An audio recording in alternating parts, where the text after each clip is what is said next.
Dalam spiritual kekristenan, peperangan rohani adalah konflik mendalam antara kekuatan kebaikan, yaitu Tuhan, Roh Kudus, malaikat, dan orang suci, dengan kekuatan kegelapan, yaitu iblis, malaikat jatuh, dan roh-roh jahat yang terjadi di dalam hati manusia, lingkungan, dan seluruh alam semesta.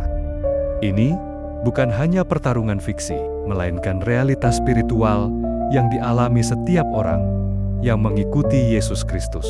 Berikut penjelasan maknanya secara mendalam. 1. Dasar teologis. Konflik antara kebaikan dan kegelapan yang kekal. Peperangan rohani berakar pada ajaran bahwa setelah malaikat jatuh, yang kemudian menjadi iblis dan roh-roh jahat, menentang kehendak Tuhan, dunia menjadi medan konflik antara dua kerajaan. Kerajaan Tuhan, yaitu kedamaian, kebenaran, dan kasih. Dan kerajaan kegelapan, yaitu kesesatan, dosa, penderitaan. Yesus sendiri sering berjuang melawan roh-roh jahat selama pelayanannya.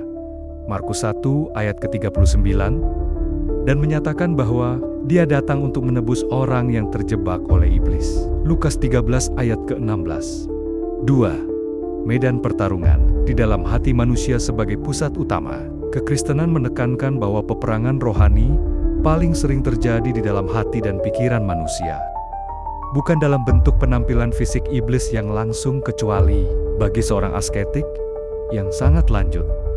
Cara utama iblis menyerang adalah melalui pikiran menyimpang, logismos, dalam bahasa Yunaninya, yaitu pemikiran yang muncul secara tiba-tiba dan mengajak manusia ke arah dosa, seperti kesombongan, keinginan hawa nafsu, kemarahan, atau keraguan pada Tuhan.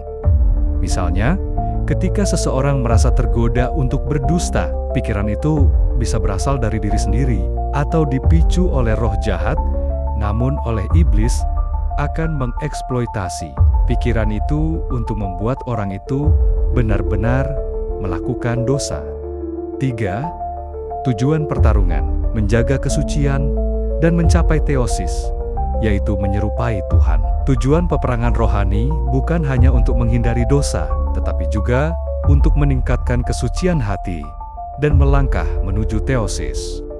Proses menjadi lebih dekat dengan Tuhan dan menyerupainya melalui kasih dan pengabdian. Setiap kemenangan dalam peperangan rohani memperkuat hubungan dengan Tuhan dan membuat jiwa lebih kuat untuk menghadapi godaan selanjutnya.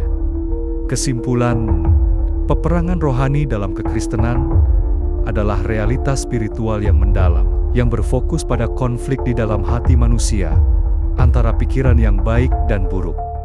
Tujuannya adalah untuk menjaga kesucian, memperkuat hubungan dengan Tuhan, dan mencapai teosis, dengan memakai perlengkapan rohani dalam Tuhan, dan bergantung pada kuasa-Nya.